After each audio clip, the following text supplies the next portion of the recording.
Bonjour tout le monde, bienvenue dans cette petite vidéo consacrée à 2023. Donc avant toute chose, je vous fais tous mes vœux de bonheur pour cette nouvelle année 2023, une nouvelle énergie qui s'en vient à nous. Tous mes vœux de bonheur et puis merci à vous d'être toujours là, de suivre le parcours des harmoniques. Certains sont là depuis un grand nombre d'années, je vous remercie et puis bienvenue aux nouveaux, aux gens qui ne me connaissent pas, qui aimeraient en savoir un peu plus. Sur cette vidéo, je vais aborder 2023 du point de vue de la numérologie des harmoniques. Il y en a parmi vous qui savent que chaque année correspond à une harmonique de cet oracle, l'oracle des harmoniques. Je fais le calcul. On sait que par exemple 2023, quand on additionne, ça fait 7. C'est une année 7. Mais ça, c'est de la numérologie classique. Dans le système des harmoniques, le 7, c'est une harmonique fondamentale qui s'appelle le 7e soleil. Voilà. Et le 7e soleil, comme c'est une harmonique fondamentale, elle se subdivise en harmoniques séquentielles qui sont donc ces trois signes ou ces trois cartes. Le 16, le miroir, le 25, le masque, et le 34, l'aura. Vous voyez, je vous montre la nouvelle version de l'oracle des harmoniques. Je vais aborder 2023 sous l'aspect essentiellement du miroir. Mais c'est vrai que ce principe 7, comme vous pouvez le voir, on reconnaît le lien entre chaque carte grâce au glyphe. C'est la ressemblance, c'est ce qui fait que visuellement on voit que ça fait partie de la même famille. Et ce glyphe représente en réalité un 7 qui se reflète sur lui-même. Ce sont deux 7 qui forment un reflet en fait. Et puis ça nous donne ce triangle tête en bas, qui est comme une sorte d'écran qui va projeter quelque chose, de la lumière essentiellement. Voilà, le 7e soleil qui projette sa lumière. Il faut voir le 7e soleil dans l'oracle des harmoniques comme ce qui symbolise le rayonnement, la puissance du rayonnement, mais aussi la lumière, la vérité. Voilà, c'est une belle carte, vous l'aurez compris. Dans le système des harmoniques, du point de vue numérologique, eh bien, il se subdivise donc premièrement avec le miroir, parce que le miroir, c'est l'arcane 16. C'est l'harmonique séquentielle numéro 16, et 16, c'est une harmonique du 7. Voilà. Donc 2023 va être relié au miroir, mais aussi aux autres cartes de cette famille. J'ai regardé à travers l'histoire ce que nous racontaient les autres années du miroir. J'ai commencé avec 1906, parce que, vous l'aurez compris, 1906, quand on additionne 1 plus 9 plus 6, ça nous donne 16. C'était également une année 7. Dans l'univers des harmoniques, 1906, c'est l'année du miroir blanc. Que symbolise le miroir? Il faudrait peut-être commencer par ça. Comme je disais, l'harmonique fondamentale nous parle de rayonnement, d'image, de relation avec les autres, de vérité, de ce qui est montré, de ce qui se révèle aussi. Il y a quelque chose de très lumineux, vous l'aurez compris. Eh bien, le miroir, qui est la première séquence, nous parle de l'image que l'on porte en soi. L'image et la confiance que l'on peut avoir en soi. On cherche sa place avec le miroir, dans la société, parce que, vous l'avez compris aussi, rayonnement, relation, cet ensemble de cartes nous parle vraiment de ce qui nous relie les uns aux autres. Et le miroir, c'est quelle est l'image que j'ai, que je porte en moi? Est-ce que j'ai confiance en moi? Est-ce que je me sens conforme et légitime? Voilà, le miroir, c'est aussi le sens de l'observation et le sens du détail. Il va regarder un petit peu tout ce qui fait que, en se regardant dans le miroir, on va regarder tout ce qui fait qu'on va faire partie d'un cadre ou pas. Ça va aussi nous questionner sur nos limites. Quand le miroir est mal vécu, parce qu'il y a des énergies plus ou moins faciles à aborder, qui sont plus ou moins en excès, plus ou moins agréables. Quand le miroir est un peu mal perçu, quand il vibre sur une mauvaise tension, on va dire, eh bien, au lieu d'entrer dans un mode d'harmonie et d'affinité, parce que le miroir recherche l'harmonie, on se regarde pour voir si on est harmonieux, si on peut avoir des relations harmonieuses, si on peut être en affinité avec quelqu'un qui nous ressemble. Le miroir, c'est aussi ça. Il y a quelque chose de gémellaire là-dedans. Ça rappelle un peu le signe des Gémeaux. Et quand c'est mal vécu, il va y avoir des comparaisons, des mécanismes poussés par le manque, l'ego, l'orgueil, les choses comme ça. Et dans ces mécanismes, il y a la rivalité, la comparaison, le duel, la scission. En fait, le miroir, il est là pour nous faire discerner.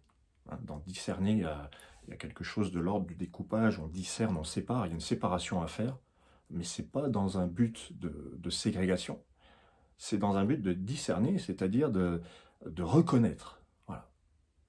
Donc, l'année du miroir, il peut se produire des choses, c'est ce que j'ai observé, je les ai toutes un petit peu explorées, et il se passe des choses entre la scission et l'harmonie, entre la guerre et la paix, si j'ose dire. D'ailleurs, vous verrez que c'est assez parlant. Est-ce qu'on discerne qui l'on est jusqu'au moindre détail et on s'accepte tel que l'on est, et du coup on ne se compare plus, on n'est plus dans la rivalité, dans la ségrégation, dans l'intolérance, on est dans l'harmonie retrouvée.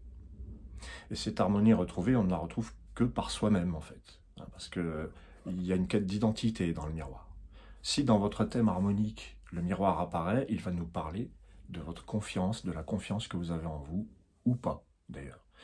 Est-ce que vous avez tendance à vous comparer, à vous sentir insuffisant, inférieur ou supérieur, ce qui n'est pas mieux, ou est-ce que vous avez discerné les contours de votre personnalité? Est-ce que vous avez conscience de vos limites? Est-ce que vous en faites des alliés?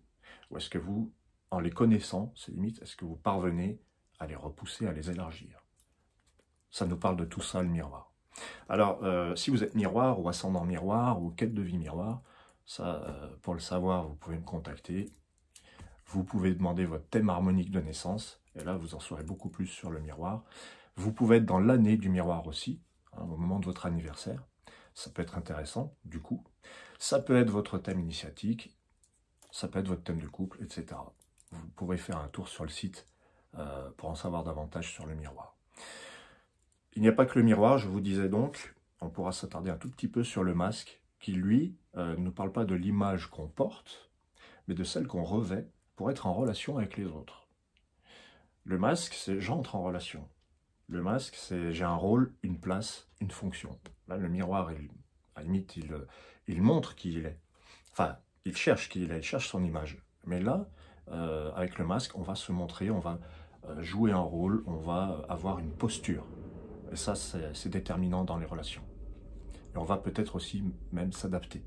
Si vous avez du masque dans votre thème, c'est que vous avez une grande capacité d'adaptation. Et puis on a enfin la dernière fréquence, hein, la plus subtile, c'est donc le 34, l'aura, qui nous dit comment les autres me voient. Parce que là, hein, la première, le miroir, c'est qu'est-ce que j'apporte, comment je rayonne, quelle est mon image. Là, on est centré sur soi. Dans le masque, on va chercher à faire l'intermédiaire entre soi et l'autre. Et dans la troisième harmonique, et tout le système des harmoniques fonctionne comme ça, avec l'aura, on va se demander comment les autres nous voient. Donc on est sensible au regard des autres, à la notoriété, à la réputation. Voilà. Bon, ça c'était pour techniquement comment on utilise les harmoniques. Maintenant, je vais vous parler des années miroirs, les années d'avant. Donc 1906, c'était la première année du miroir, au XXe siècle, c'était le miroir blanc. Et j'ai retenu un événement. Alors, vous allez me dire, oui, mais il s'est passé des millions d'événements, évidemment, mais cet événement-là, pour moi, il fait sens, il vibre avec le miroir blanc. C'est l'année où l'affaire Dreyfus s'est achevée sur la réhabilitation du capitaine Dreyfus, qui était un capitaine soupçonné d'espionnage et d'intelligence avec l'ennemi, avec l'Empire allemand. Bon, évidemment, cette affaire a bouleversé la France et, à mon avis, bien au-delà des frontières, parce qu'il y avait une injustice, il y avait de l'antisémitisme, il y avait ségrégation. Il a été fustigé parce qu'il était juif et on l'a injustement condamné pour espionnage. Il a été donc, en 1906, réhabilité. C'est important du point de vue du miroir, parce que Dreyfus a obtenu la reconnaissance de son innocence. Et c'est un événement c'est un événement historique de grande ampleur. Et puis, ça ne fait qu'annoncer toute la suite du XXe siècle. Donc, j'ai trouvé que cette réhabilitation du capitaine Dreyfus nous montre comment on peut appréhender l'année du miroir. La vibration est, vous êtes reconnu. Vous êtes reconnu à votre juste valeur. Ou, et là on est dans autre chose, vous êtes fustigé, vous êtes victime de préjugés, vous êtes défini par les autres. On vous met dans un cadre, mais qui n'est pas le vôtre. On vous dessine des contours qui ne correspondent pas à ce que vous êtes. Et vous en faites les frais. Le côté positif du miroir, c'est être reconnu. C'est être soi-même. Voilà. C'est se faire le plaisir d'être soi. Ça peut peut-être vous parler.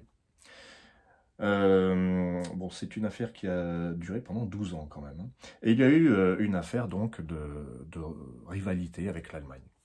Hein, voilà, ça n'a fait que amplifier cette histoire de rivalité entre deux pays. Une forte rivalité. Un petit peu comme la guerre de 100 ans avec les Anglais. Hein, une grosse rivalité. Donc là, on est début du XXe. La rivalité France-Allemagne n'en est qu'à ses... Enfin, n'en est pas son début, mais on va voir ce qui va se produire après. Et je vous montre le miroir. Alors ensuite, il faut savoir aussi que dans cette affaire Dreyfus, il y a eu un rôle majeur de l'opinion publique. Parce que c'est ça aussi. Le soleil, je disais, c'est le relationnel, c'est la société. Tout ça, ça nous parle de la société. Le miroir, qui suis-je? Le masque, comment j'entre en relation? L'aura, comment je rayonne, comment je suis vu. Voilà. Alors, on a 1906, le miroir blanc, 1915, le miroir de feu. C'est la deuxième fois que le miroir apparaît au XXe siècle. 1915, vous avez bien compris qu'on avait parlé de la Première Guerre mondiale. Qu'est-ce qui se passe? Il y a pas c'est pas le début, c'est pas vraiment le début de la Première Guerre mondiale, on est déjà bien les deux pieds dedans. Mais il y a quelque chose qui est très marquant et qui me rappelle un petit peu le miroir dans un côté pas fun du tout, c'est la création des tranchées. Voilà. En fait, il y a une scission, il y a une séparation, on va créer des tranchées, ce qui est une énorme erreur stratégique, parce que ça a démultiplié le nombre de morts, c'était tout à fait désastreux, cette création des tranchées. Et en plus, ça a créé une scission symbolique entre ceux qui faisaient la guerre, les soldats, et ceux qui ne la faisaient pas, qui continuaient leur vie. Il y a eu vraiment quelque chose de l'ordre du miroir pour moi, c'est que il y a une séparation. Non seulement il y a eu la rivalité entre les pays, mais il y a eu une séparation au sein même du pays. Et bon, c'est sûr que c'est pas fun, mais ça parle quand même du miroir, selon moi. Alors on a le miroir de vent, c'est 1924. On a le miroir de jade, le quatrième, 1933. Le miroir d'ambre, c'est 1942. Le miroir arc-en-ciel, 1951. Je vous les cite tous. Et ça se termine au XXe siècle avec le miroir d'or en 1960. 2023, c'est le miroir de vent. Mais je vais y venir. Je reviens par exemple, alors j'ai pas fait toutes les années miroir parce que les événements forts et très parlants ne sont pas toujours évidents à trouver. Mais là, en 1933, on a par exemple l'accession de Hitler à la chancellerie en Allemagne. Et donc, Adolf Hitler prend les pleins pouvoirs. Vous allez me dire, décidément, votre miroir, il n'est pas cool. Mais là, on est dans un contexte du siècle précédent, et il ne faut pas croire que le miroir n'apporte que des mauvaises choses. En attendant, j'ai remarqué que, c'est vrai, les premières lois raciales antisémites se sont arrivées en 1933 avec l'arrivée d'Hitler, qui a pris les pleins pouvoirs, qui a exclu les juifs petit à petit, et il en est venu vraiment à tout ce qu'on sait par la suite. Donc le miroir de jade, pourquoi? Alors l'élément est très important. Le jade, c'est le pouvoir politique, et c'est un élément qui peut apporter la fermeté, qui peut apporter quelque chose qu'on ne peut pas arrêter. Voilà. Miroir de jade, alors qu'est-ce qu'il y a eu d'autre? En 1942, c'était le miroir d'ambre. La Deuxième Guerre mondiale, donc pareil, on est en plein dedans. Elle prend une tournure mondiale. Hein, c'est l'année du miroir. Les États-Unis, le Japon, tout plein de pays rentrent dans le conflit. Et la rivalité, les deux axes, hein, les alliés, les nazis, se dessinent de manière très précise, à partir de 1942. Alors ensuite on a, alors 1960, c'est une année très intéressante. En 1960, de nombreux pays d'Afrique ont leur indépendance, par rapport à la France notamment. Mali, Togo, Madagascar, Somalie, le Congo belge, enfin, qui n'est plus le Congo belge. Le Niger, la Côte d'Ivoire, le Tchad, la République centrafrique, Gabon, Soudan, Mauritanie. C'est une année où il y a vraiment une prise d'indépendance de plein de pays. Il y a aussi, ça peut paraître anecdotique, mais pour moi ça fait sens. En 1960, il y a pour la première fois au monde une femme Premier ministre. Encore un signe de reconnaissance, vous voyez. Reconnaissance des pays d'Afrique, reconnaissance pour les femmes d'avoir la possibilité d'être Premier ministre. Et puis les années 60, hein, à partir de 1960, Miroir d'Or, il y a peut-être aussi une reconnaissance globalement de la liberté d'être soi, hein, avec tout l'aspect culturel, musical qu'on sait. Les années 60, il y a un vent d'émancipation extrêmement important. Voilà pour le XXe siècle. J'ai observé un petit peu, alors au XXIe siècle, on est dans une énergie complètement différente. On revient au miroir blanc en 2005 et au miroir de feu en 2014. En 2005, moi, ce que j'ai repéré, c'est que c'est la création de YouTube. Voilà, vous êtes dessus. Pour moi, c'est très très parlant par rapport au miroir, parce que grâce à ce réseau, hein, on peut, avec son téléphone, faire des vidéos et puis montrer son image, montrer sa trombine à des millions de gens, des milliards pour certains. Et ça, pour moi, en 2005, c'est le miroir blanc. Il y a vraiment quelque chose de l'ordre de « je me montre, je me présente ». J'exprime qui je suis aussi. Et il y a une liberté absolue et aussi un potentiel de création, de créativité, parce que c'est le miroir blanc, l'élément blanc en harmonique, c'est la création, la créativité, le potentiel. Ce n'est qu'un début, évidemment. Alors, en 2014, on a le miroir de feu. Le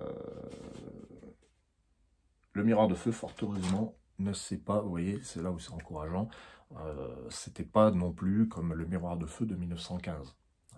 Bon, dans le monde, il s'est produit des choses, évidemment, des guerres, etc. Mais c'est beaucoup plus diffus. Et peut-être même qu'on a été informé différemment. Alors, 2023, avec le miroir de vent, moi, je pense qu'en 2023, il peut se produire des choses qui nous amènent à réfléchir sur l'image que l'on porte, sur notre identité. C'est peut-être une année où, au niveau social, on pourra revoir la manière d'être soi, peut-être de manière plus authentique, mais peut-être de manière plus cadrée aussi. Est-ce qu'on va aller vers l'harmonie ou vers la scission? Est-ce que 2023 va nous apporter cette liberté d'être soi? Le miroir de vent, en fait, l'élément vent, c'est plutôt une liberté, quelque chose qui va nous permettre de communiquer. Je le vois, moi, comme une année extrêmement positive, un peu comparable à ce miroir d'or de 1960 ou au miroir de vent de 1924, qui était plus axé sur les progrès, les inventions, des choses comme ça. Je crois que 2023, il va y avoir une libération. On va sentir ce vent de libération d'être soi-même, de se montrer tel que l'on est, de révéler même, je dirais. Dans l'élément vent, il y a cet aspect qui communique, qui transmet, qui voyage. Il y a un élargissement de l'espace, un élargissement de la vision. Donc je dirais, voyez sur le plan individuel, en tout cas, 2023 comme l'année où vous avez l'opportunité d'être vous-même, mais de l'être vraiment, de dire, bah, allez, j'assume, c'est ma conformité. Voilà. Il se peut qu'il y ait une nouvelle conformité aussi, qui se présente avec le miroir de vent. Je pense, moi, à une facilité à être soi, à être accepté tel que l'on est. Voilà. 2023, année du miroir, mais aussi année du masque, et aussi année de l'aura. Je pense que il peut y avoir une nouvelle définition de l'usage des réseaux sociaux. Il peut y avoir un besoin d'entrer en contact réellement avec les gens. Un retour aussi au présentiel. Un peu moins de virtuel, un peu plus de présentiel, un peu plus de réel. Voilà. Le miroir de vent, c'est axez-vous, tournez-vous vers la relation aux autres. Mais soyez vous-même. Voilà. Ce que je peux vous dire, c'est que le miroir nous permet d'être plus harmonieux déjà avec soi-même, pour être plus harmonieux dans ses relations. Il est vraiment question de relation et d'ouverture et moi j'ai envie de dire de tolérance. Voilà. En tout cas, c'est ce que je souhaite. Voilà, j'espère que ces observations sur l'année du miroir, l'année du principe 7, vous auront parlé. Il y a vraiment une vibration qui se dirige vers l'harmonie. Ça va passer peut-être par toujours la même chose, la ségrégation, la scission, la rivalité, mais ces rivalités devraient finalement favoriser une réflexion, un discernement sur comment trouver l'harmonie, en fait.